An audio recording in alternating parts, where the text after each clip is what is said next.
Bonjour mon cher ami, j'espère que tu vas super bien. Je viens à travers cette vidéo pour te parler du nouveau livre que je viens de mettre sur le marché intitulé Les 70 organisations de financement des entreprises et des ONG en Afrique. En effet, c'est un livre à but informatif, euh, c'est une compilation des organisations de financement authentiques, c'est-à-dire les investisseurs à travers le monde, les donateurs à travers le monde qui sont intéressés par les projets, qui sont intéressés par les affaires en Afrique. Donc, ils sont prêts à mettre de l'argent dans toute initiative implémentée en Afrique qui peut apporter du changement pour la communauté dans laquelle l'entreprise ou bien l'initiative est implémentée. Alors, nous savons tous que le numérique est en train de prendre de l'ampleur, mais est-ce que vous savez qu'il y a des personnes qui sont connectées 24 heures sur 24 en ligne, mais qui ne savent pas où aller trouver l'information qu'il faut en ce qui concerne le financement de leur organisation ou de leur ONG ou encore de leur business. Plusieurs personnes sont dans ce créneau qui ont pourtant de merveilleuses idées, mais ils ne savent pas par comment s'y prendre pour contacter, pour avoir le contact des investisseurs, pour avoir le contact des donateurs. Donc le livre est là pour toi. Et aussi, aujourd'hui, chers amis, nous savons tous que en ligne, on trouve de centaines d'informations et on ne connaît pas la source ou les sources de ces informations. On ne sait pas ce qui est vrai, ce qui est faux. Est-ce que c'est de l'arnaque? Est-ce que c'est de la frappe, comme on l'appelle souvent couramment dans notre jargon? Donc, au fait, j'ai pris la peine d'examiner un tas d'organismes qui prétendent donner du financement aux ONG et aux entreprises. J'ai vérifié de façon minutieuse chacune de ces organisations et du coup, à la fin, je me suis retrouvée avec 70 organisations authentiques de financement des entreprises et des ONG en Afrique. Donc du coup, c'est un mixage ou mixture, si je peux dire comme ça, des organisations. Que tu sois un entrepreneur, que tu sois en voie de commencer à entreprendre, que tu sois une ONG, ce livre est dédié à toi.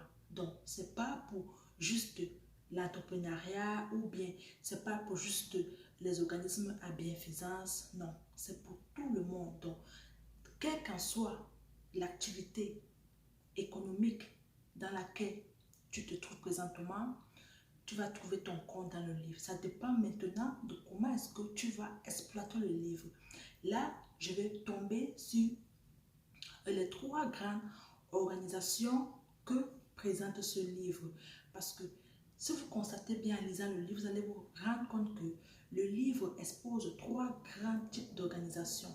Le premier type d'organisation, c'est les organisations à bienfaisance et les fondations privées.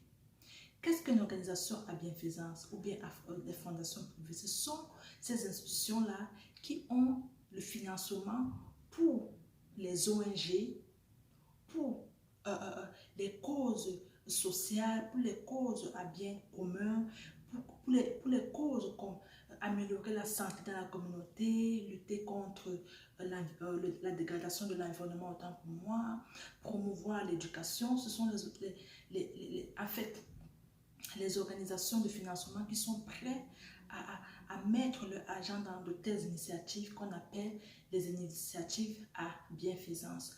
La deuxième catégorie d'organisations que présente ce livre, ce sont des organisations sponsorisées par le gouvernement. Donc, ce sont des organisations que,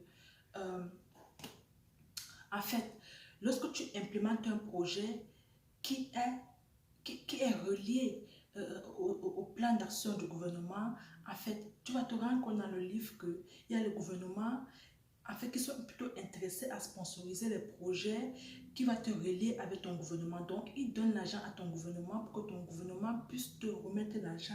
Donc, ton gouvernement est un peu comme l'évaluateur de ce que tu vas faire sur le terrain.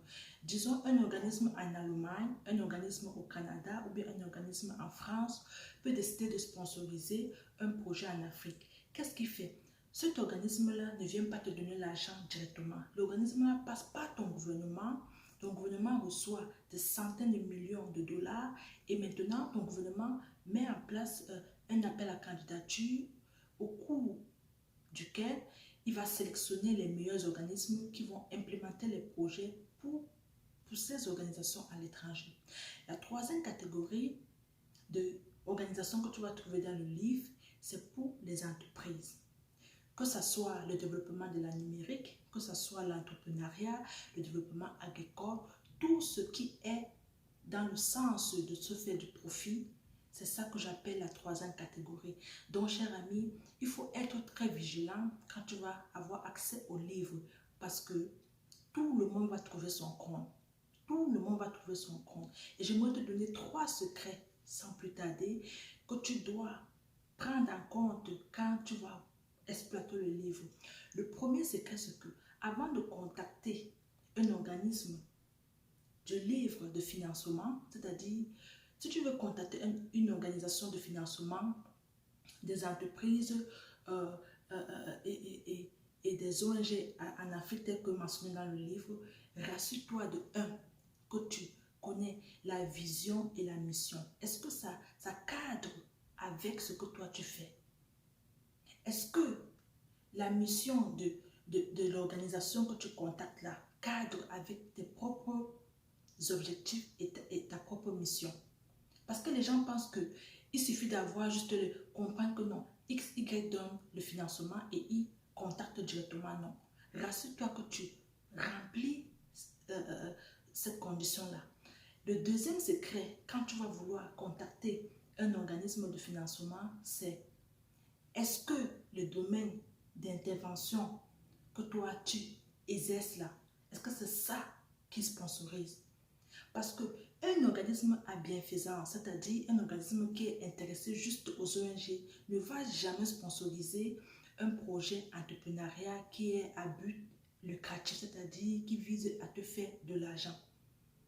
Donc, c'est une façon, donc c'est ça que j'appelle domaine d'intervention, comme est-ce que c'est un organisme qui s'occupe, qui est intéressé autant pour moi par l'environnement, par la santé, par l'éducation sexuelle. Est-ce que c'est intéressé par la paix, par les conflits, en fait la résolution des conflits? Est-ce que c'est plutôt un organisme qui veut voir l'avancée de la technologie? Est-ce qu'il est intéressé à financer plutôt le domaine de l'énergie? Donc, c'est ça le domaine d'intervention comme exemple. Le troisième secret, lorsque tu veux contacter les organisations que j'ai citées dans le livre, rassure-toi des critères de financement. Toutes ces informations que je te donne, c'est mentionné dans le livre. Rassure-toi des critères de financement. Est-ce que c'est un organisme qui finance les entreprises qui viennent d'être créées, les startups, comme on appelle souvent? Est-ce que c'est un organisme qui sponsorise plutôt les initiatives qui ont fait comme 1 an d'existence, qui ont déjà 3 ans d'existence? Est-ce que c'est une structure qui veut plutôt un organisme qui a déjà 10 ans d'expérience? Prends tout cela en considération, cher ami. Je te souhaite bonne chance et je te remercie d'avoir prêté attention autant pour moi à cette vidéo. Si tu as n'importe quelle question, n'hésite pas. Je vais laisser les coordonnées juste en bas de la description de cette vidéo pour que tu puisses me joindre à tout moment dont tu as besoin. Je suis là pour toi.